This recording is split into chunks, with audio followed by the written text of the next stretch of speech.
अस्सलाम वालेकुम viewers, welcome to the students platform. PSY 402 lesson 35 है long term memory. Long term memory की बात कर रहा है कि इसमें हमारे तजुर्बात, हमारी इन्फो जो कि हमने अपनी पूरी ज़िंदगी के दौरान इकट्ठी की होती है वो शामिल होती हैं। लॉन्ग टर्म मेमोरी हमारे तमाम तजुर्बात, वाक़यात, मालूमात, इल्म, हमारे जज्बात, स्किल्स, वर्ड्स, कैटेगरीज, रूल्स का स्टोर जो है, इसको स्टोर हाउस है।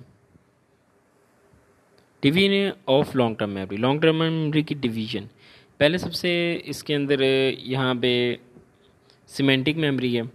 सिमेंटिक मेमोरी कह रहा है कि चीज़ों का ऑर्गेनाइज जो है उनका नॉलेज, जनरल नॉलेज चीज़ों का, जिस तरह शहरों के नाम हो गए, अल्फ़ाबेट्स हो गए वगैरह, इसके अंदर शामिल हैं। यानी वो मेमोरी जो अल्फाज या नंबर्स के ज़रिए चीज़ों को होल्ड करती है, सिमेंटिक मेमोरी कहलाती है। एपिसोडिक मेमोरी है, ये हमारी तवज्जो इन वाक़यात की तरफ करता है जो हमारी साथ ज़ाती तौर पर हुए थे। और प्रोसीजरल मेमोरी वो नॉलेज जिस चीज़, जो किसी चीज़ के बारे में हमें जो है वो किसी चीज़ के बारे में हमें प्रोसीजर बताता है, इसके प्रोसीजर के बारे में हमें बताता है कि कार कैसे चलानी है, मोबाइल कैसे यूज़ करना है। सालों बाद अगर आप गाड़ी चलाएं तो प्रोसीजरल मेमोरी जो है आपको वो बताएगी, उसके ज़रिए आपको पता होगा ऑलरेडी कि कार कैसे चलानी है। अच्छा, सिमेंटिक मेमोरी का मैंने आपको बताया था। सिमेंटिक मेमोरी जो है वो हमें चीज़ों के नॉलेज के बारे में बताती है, हमें जो है वो वर्ड्स के बारे में, और इसके अंदर सिमेंटिक के अंदर हम चीज़ों के मीनिंग्स के लिहाज से भी उसका मतलब जो है वो समझते हैं। आगे हमारा नेक्स्ट टॉपिक है 156। टॉपिक 156 के अंदर हमने पढ़ना है इनकोडिंग के बारे में, कि जो इनकोडिंग है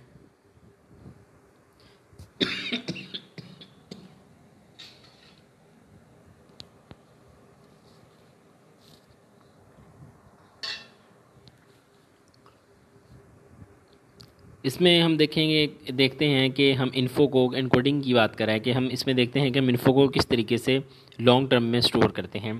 इसमें इन्फो हमारी मेमोरी का हिस्सा बन जाती है। रिट्रीवल, इन्फो को दोबारा वापस लाना, एक्सेस करना, रिट्रीवर कहलाता है। यहाँ पे आई थिंक सो इन्होंने हेडिंग्स नहीं दी हुई। खैर मैं आपको बता देता हूँ जो जो इसके अंदर करने वाला है। Autobiographical memory. ऑटोबायोग्राफिकल मेमोरी ऐसे इवेंट्स जो हमारी खुद की रोज़मर्रा की ज़िंदगी में होते हैं, इनको हम ऑटोबायोग्राफिकल मेमोरी कहते हैं। कॉग्निशन में 3 तरह की कोडिंग होती है। सिमेंटिक हो गई, अकॉस्टिक हो गई और विजुअल हो गई। सिमेंटिक का ताल्लुक होता है, ये सबसे ज़्यादा इस्तेमाल होती है, यानी हम चीज़ों को इनके मीनिंग के हिसाब से याद रखते हैं। अकॉस्टिक का ताल्लुक साउंड से होता है और विजुअल का ताल्लुक जो होता है वो चीज़ों को देखने से होता है। लॉन्ग टर्म मेमोरी जो है एक्सप्लिसिट होती है, यानी कि कॉन्शियस की हमारी मेमोरी होती है जो, और इम्प्लिसिट होती है जो अनकॉन्शियस के साथ रिलेटेड होती है।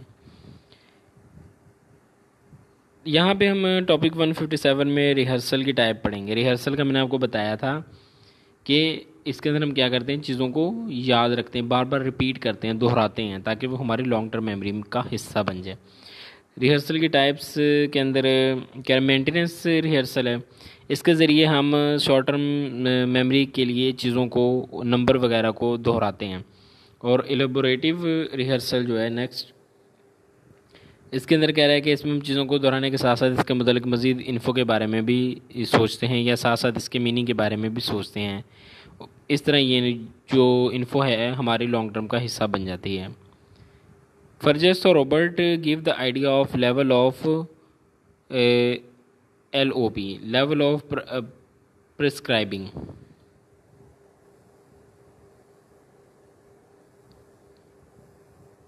यहाँ पे कह रहा है कि LOP थ्योरी की बात कर रहा है कि, सॉरी, लेवल ऑफ प्रोसेसिंग की बात का वर्ड था ये, लेवल ऑफ प्रोसेसिंग।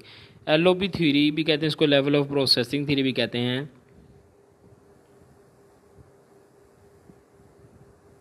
एक मिनट, यहाँ पे उसने मेंशन ही किया हुआ। हाँ, ये फेर्गस और क्रेग और रॉबर्ट लॉकहार्ट का ये आपने ये बोल्ड किया हुआ है ब्लैक से, तो ये देख लीजिए, यहाँ से एक्सपेरिमेंट है। इस एक्सपेरिमेंट को एलओपी थ्योरी भी कहते हैं। इस थ्योरी को एलओपी इस चीज़ कह रहा है कि लेवल ऑफ प्रोसेसिंग इस चीज़ पर डिपेंड करता है कि किस तरह से इन्फो को इनकोड किया गया है। डीप प्रो परसीविंग में बेटर इनकोडिंग और रिट्रीवल होती हैं डीप प्रोसेसिंग में, और शैलो प्रोसेसिंग के अंदर जो है वो बेटर इनकोडिंग नहीं होती और उसको बेहतर तरीके से हम रिट्रीव भी नहीं कर सकते। ये यहाँ पे बात कर रहे हैं। आगे कह रहा है कि शैलो प्रोसेसिंग किसी चीज़ के एक फ़ीचर को अटेंशन देते हैं इसके अंदर, मसलन कोई वर्ड कैपिटल में लिखा है, इसमें वोवल कितने हैं वगैरह। इस रिहर्सल को हम मेंटेनेंस रिहर्सल कहते हैं। और डीपर प्रोसेसिंग में हम वर्ड्स की मीनिंग्स पर फोकस करते हैं और इन्हें दूसरे अल्फाज से रिलेट करते हैं। इसे इलेबोरेटिव रिहर्सल का नाम दिया जाता है।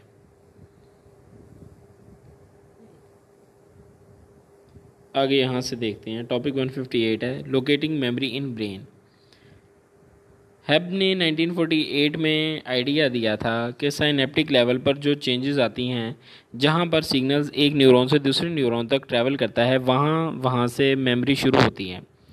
जब भी हम कोई एक्सपीरियंस करते हैं वो न्यूरॉन में ट्रैवल करता हुआ एक्सोन तक जाता है और वहाँ फिर जो है साइनेप्स के ज़रिए फिर सिग्नल जो है वो साइनेप्स के ज़रिए अगले न्यूरॉन तक जाता है। इसकी वजह से न्यूरॉन्स भी इनमें स्ट्रक्चरल तब्दीलियाँ होती हैं। हमारे एक मखसूस कह रहा है कि एक्सपीरियंस के ज़रिए साइनेप्स में सैकड़ों और हज़ारों तब्दीलियाँ होती हैं। इससे न्यूरॉन्स में एक रिकॉर्ड बन जाता है इस एक्सपीरियंस के मुतालिक।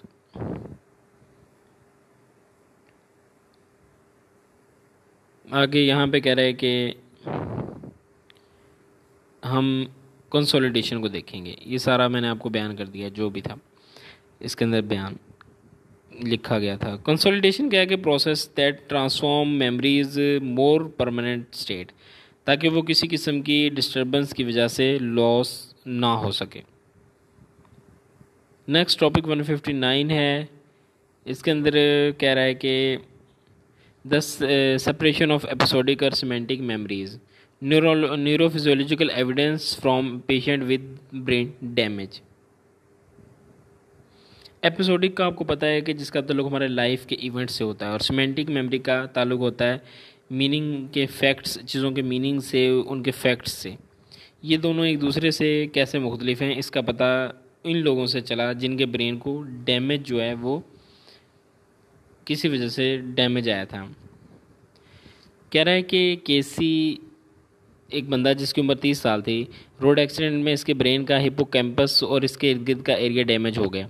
इसे अपने माजी के वाक़यात बिल्कुल याद नहीं रहे, यानी कि उसकी एपिसोडिक मेमोरी जो वो चली गई, लेकिन इसे ऐसी चीज़ें याद रहीं जो कि सिमेंटिक मेमोरी के रिलेटेड थी। मसलन सड़क कहाँ थी, सड़क से पहले साइन क्या आया, ये चीज़ें उसको याद थी। Brain imaging experiments carried by the Lewin.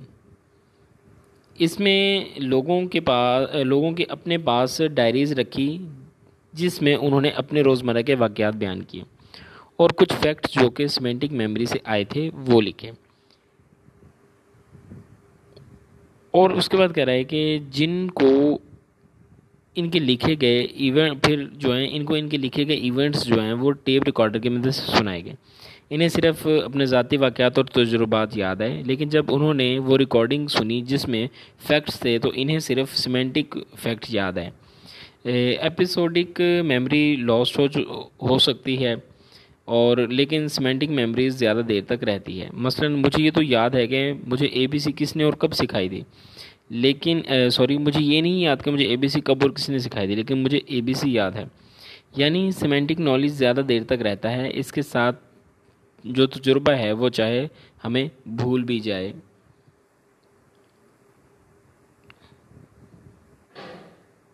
आगे हमारा टॉपिक है 160 implicit memory in lab and everyday experience.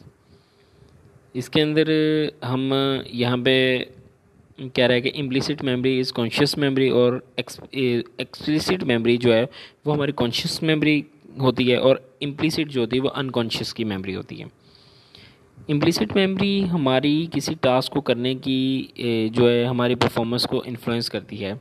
ये अनकॉन्शियसली मौजूद होती है लेकिन हमें याद नहीं होती। कौन सी? इम्प्लिसिट अनकॉन्शियस की मेमोरी है और एक्सप्लिसिट जो है वो कॉन्शियस की मेमोरी है। आगे प्राइमिंग की बात कर रहा है। प्राइमिंग कह रहा है कि प्राइमिंग के ज़रिए इम्प्लिसिट मेमोरी को स्टडी किया गया।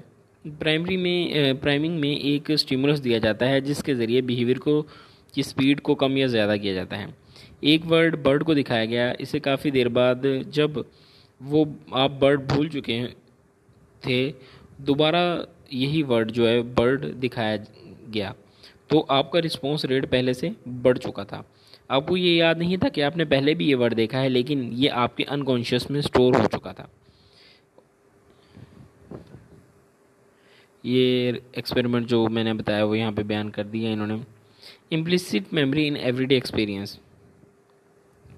प्राइमिंग दो तरह की है, अगर कि रिपीटेटिव प्राइमिंग है और कॉन्सेप्चुअल प्राइमिंग है। रिपीटेटिव प्राइमिंग में इसमें एक वर्ड को बार बार दोहराया जाता है, या दो बार कह लें या बार बार कह लें दोहराया जाता है। और कॉन्सेप्चुअल मेमोरी में इसमें दो मुख्तलिफ लेकिन एक ही कंसेप्ट या एक ही मतलब वाले अल्फाज बोले जाते हैं।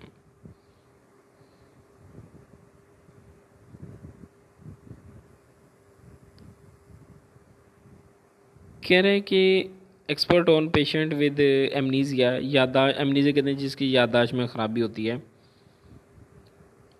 ये तीन तरह के पेशेंट लिए गए जिनके रिकॉल को देखा गया, तो तीनों की मेमोरी में काफ़ी फ़र्क था। लेकिन जब इम्प्लिसिट मेमोरी टेस्ट हुआ तो वो ज़्यादा इफ़ेक्टिव नहीं थी। मतलब कि उनकी जो इम्प्लिसिट मेमोरी का जो टेस्ट था उसके अंदर बहुत ज़्यादा फ़र्क था।